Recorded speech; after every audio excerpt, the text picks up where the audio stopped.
எல்லாரும் ஜெயிக்கிறாங்களே, என்ன மட்டும் எதுக்கு ஆண்டவரே இப்படி அடிக்கடி தோற்று போக பண்றீங்க அப்படின்னு யாராவது கேக்குறீங்களா? நீங்க பயப்படாதீங்க.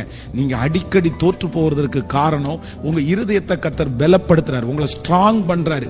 தோல்விகளை பார்த்து பழகின ஒருத்தர் ஜெயத்தை பார்க்கும்போது கண்டிப்பா நிறைகுடம் தழும்பாதுன்ற மாதிரி நீங்க பெருமைக்கு போக மாட்டீங்க. அந்த ஜெயம் உங்களுக்கு பெரிய வெற்றியா இருக்கும். ஆனா இன்னொரு விஷயம், சிலர் என்ன பண்ணுவாங்கன்னா அவ்வளவு ஜெயிச்சுட்டே வருவாங்க, ஒரு தோல்வியை பார்த்த உடனே இவங்களால அடுத்த ஸ்டெப் எடுத்து வைக்கவே முடியாது. ஆண்டவருடைய பிள்ளைகளுக்கு கண்டிப்பா இதுல நீங்க ஒரு ஞானத்தை கர்த்தரிடத்துல கேட்கணும்.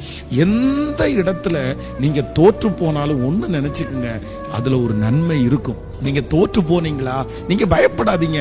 உங்களை ஜெயிக்க பண்றதுக்கு ஆண்டவர் வல்லவரா இருக்கிறார். வேதம் சொல்லுகிறது, நீதிமான் 7 தரம் விழுந்தாரும் 7 டைம்ஸ் நீங்க ஃபெயிலியர் ஆனாலும் 70 டைம் நீங்க ஃபெயிலியர் ஆனாலும் உங்களை மறுபடியும் தூக்கி